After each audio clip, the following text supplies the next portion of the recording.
ड्रोनच्या नजरेतून दिसणारी ही 2 ते 6 एकरांच्या क्षमतेची भली मोठी शेततळी विदर्भातल्या अकोला जिल्ह्यात तयार झालेत.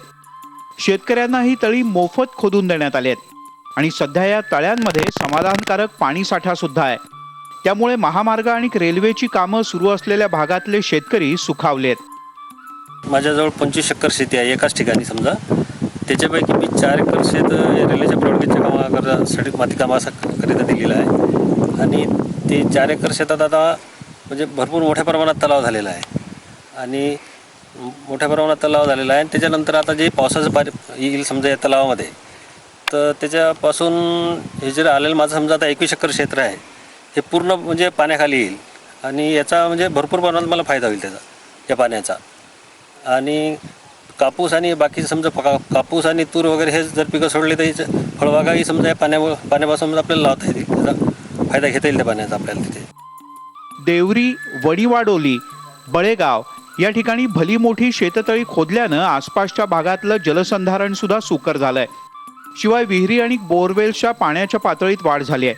तर या तळ्यातल्या पाण्याचा सिंचनासाठी वापर होणार असल्यानं शेतीचं उत्पादन आणि पर्यायानं उत्पन्न वाढायला फायदा होईल.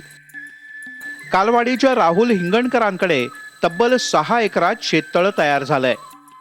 तो सलाईन ट्रॅक आहे. या ट्रॅकमध्ये इरिगेशन हा भाग नसल्यामुळे काय प्रोटेक्टिव्ह इरिगेशन व्हावं म्हणून तळं करायचं बरेच दिवसाचं चालू होतं.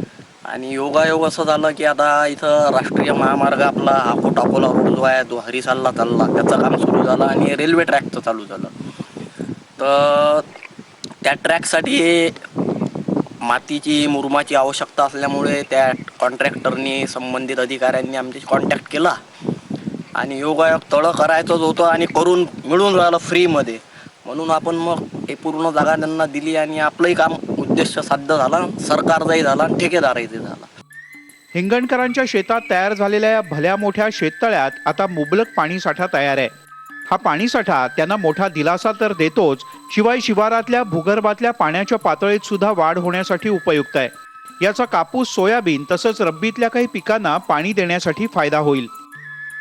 या तलावां जवळपास आता आजूबाजूला 200-250 एकराच्या एरियात इरिगेशनचा प्रॉब्लेम सॉल्व्ह होऊ शकतो. तर सरकार त्याच्यावर काय सोलर पॅनल हे ते काय करते व्यवस्था ते पाहता येईल. पण सर्वात मेन या तलावानं समजा जे वॉटर लेवल वाढते, ज्या आजूबाजूनं आता नवीन नवीन इरिगेशन करून राहिले लोक, बोरवेल करून राहिले, विहिरा करून राहिले रोजगार हमीतल्या, तर त्याची वॉटर लेवल संपूर्णपणे मेंटेन राहील, जे ड्राय होत चालली आता आमच्या अकोट तालुक्यात बऱ्याच ठिकाणी. रेल्वे आणि रस्त्यांच्या निर्मितीसाठी काढलेल्या गौण खनिज मातीचा चांगला फायदा शेतकऱ्यांना सिंचनासाठी झालाय.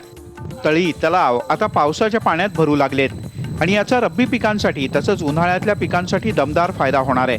शेततळ्यांसाठी रेल्वे तसंच रस्त्याच्या ठेकेदारांनी कामं केल्यानं शेतकऱ्यांना खर्च आलेला नाही. अकोला जिल्ह्यामध्ये रेल्वे मार्ग विस्तारीकरणाचे काम सुरू आहे. सदर कामाकरिता मोठ्या प्रमाणात गौण खनिजाची आवश्यकता भासते. सदर गौण खनिज उपलब्ध करून देण्याकरिता रेल्वे मार्गाचे काम व तसेच जलसंधारणाचे काम यांची सांगड घालून जिल्ह्यामध्ये अनेक ठिकाणी परवानग्या देण्यात आलेल्या आहेत. अकोट तालुका येथे जवळपास 9 ठिकाणी या अंतर्गत परवानगी दिलेल्या आहे. त्यामध्ये शेततळे, गाव तलाव खोलीकरण, पाझर तलाव खोलीकरण, खोदतळे व तसेच नाला खोलीकरण यांच्यामधून गौण खनिज उपलब्ध करून देण्यात येत आहे. विदर्भात सिंचनाच्या सुविधांची वानवा आहे.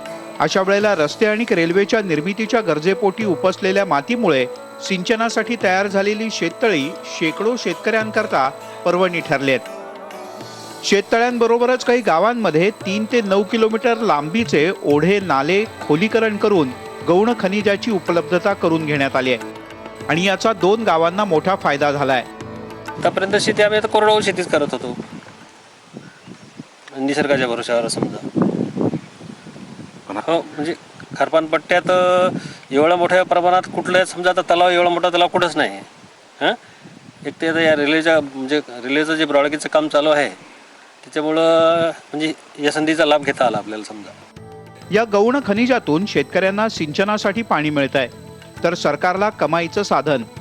गौण खनिजांच्या उपशातून सरकारला मोठा आर्थिक लाभ सुद्धा झाला आहे. खोलीकरण केल्यानंतर त्यामध्ये जी मोठ्या प्रमाणावरती जलसंचय झालेला आहे, त्या जलसंचयामुळे आजूबाजूला असलेल्या संपूर्ण परिसरामध्ये मोठ्या प्रमाणात जलसाठ्यामध्ये वाढ झाल्याची सुद्धा यामध्ये दिसून येत आहे. म्हणजेच या अंतर्गत जवळपास तिहेरी फायदा या ठिकाणी झाल्याचे आपण म्हणू शकतो. ज्यामध्ये एक सर्वात प्रथम म्हणजे शेतकऱ्याला मोफतमध्ये या ठिकाणी शेततळे खोदतलाव करून देता आला. 2 म्हणजे कंत्राटदारांना त्या ठिकाणी जवळपासच्या परिसरामध्ये आपल्याला गौण खनिज उपलब्ध करून देता आले व तसेच या संपूर्ण कामामध्ये शासनाला मोठ्या प्रमाणावर या ठिकाणी रॉयल्टीची रक्कमसुद्धा या ठिकाणी प्राप्त करून देण्यात आली आहे. या शेततळ्यांमध्ये येणाऱ्या काळात मत्स्यबीज निर्मिती तसंच सिंचन आणि शिंपल्यांची शेती करण्याचा शेतकऱ्यांचा मानस आहे. यामुळे गौण खनिजांच्या उत्खननातून अनेक फायदे सरकारला, शेतकऱ्यांना तसंच पायाभूत सोयी सुविधांच्या विकासासाठी ठेकेदारांना सुद्धा होणार आहेत. विकासाच्या या इको फ्रेंडली कामाचा पॅटर्न राज्यभर राबवला जावा हीच अपेक्षा. कुंदन जाधव, न्यूज 18 लोकमत, अकोला.